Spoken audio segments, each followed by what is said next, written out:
क्या हुआ?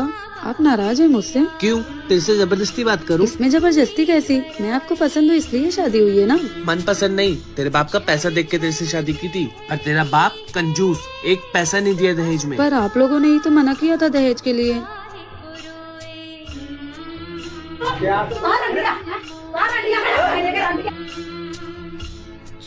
ननद जी, ये बाहर झगड़ा किस लिए हो रहा है? तुम्हारी वजह से। मेरी वजह से? मुझे तो आए इस घर में अभी एक दिन भी नहीं हुआ। क्योंकि तुम्हारे बाप ने दहेज नहीं दिया। लेकिन इन लोग ने ही तो बोला था कि मुझे सिर्फ लड़की चाहिए, दहेज के नाम पे तो कुछ मांगा ही नहीं। अगर ऐसा ही था तो मम्मी पापा को बोलना चाहिए था कि हमें दहेज चाहिए। मम्मी पापा ने तो सोचा आप लोग भले इंसान हैं, इसलिए उन्होंने सिर्फ अपनी बेटी उठाकर दे दी। लेकिन उन्हें क्या पता कि आप लोगों के खाने के दांत कुछ और दिखाने के दांत कुछ और हैं। खैर, मैं मम्मी पापा से कह दूंगी कि वो यहाँ से मुझे ले जाएं। जहाँ लोगों को पैसों की कदर है, बेटी की नहीं। आखिर कब तक ये सब होता रहेगा? सुनिए जी, मुझे आपसे कुछ जरूरी बात करना है। हाँ बैठो।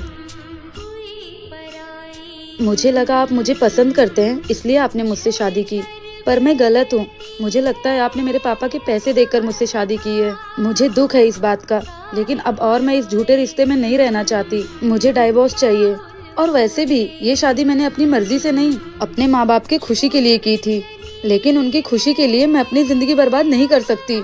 मैंने बहुत सोचा समझा, मुझे डाइवोर्स चाहिए। डाइवोर्स तो मैं तुझे दे दूंगा, पर याद रखना तेरे माँ बाप के मरने की जिम्मेदार खाली तू होगी। और हाँ, अगर तूने डाइवोर्स लिया, जिस हिसाब से तेरे बाप का नाम है ना, वो तो दुनिया के ताने सुन सुन के ही मर जाएगा। और बेचारी तू माँ बाप की खुशी के लिए मेरे से शादी करी, अब उनकी कातिल बनना चाहती है बेचारी। अब बता, डाइवोर्स चाहिए? दूं डाइवोर्स? क्या ऐसे इंसान को डाइवोर्स दे देना चाहिए? कमेंट बॉक्स में जरूर बताइए। सुनिए जी, क्या वो जो कह रहे थे वो सही है? पर मैं पढ़ी लिखी हूँ, इस जमाने की लड़की हूँ। मैं अपने पति या ससुराल वालों के अत्याचार क्यों सहूं? पर उसने जो बोला वो। डाइवोर्स तो मैं तुझे दे दूंगा, पर याद रखना तेरे माँ बाप की मरने की जिम्मेदार खाली तू होगी। नहीं नहीं, मैं ऐसा नहीं कर सकती। मेरी वजह से मेरे मम्मी पापा की जान। हेलो माँ।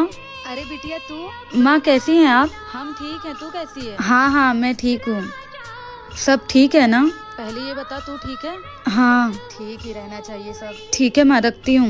चलो बिटिया, ध्यान रखना। मुझे कॉम्प्रोमाइज करना ही पड़ेगा। मेरी वजह से मेरे माँ बाप की इज्जत चली जाए, ऐसा मैं कभी नहीं होने दूंगी। अरे ओ महारानी, अब रूम में ही बैठी रहोगी या किचन में आके कुछ काम भी करवाओगी? दुल्हन बनने का ड्रामा बंद करो। जी ननद जी, आप चलिए, मैं आती हूँ।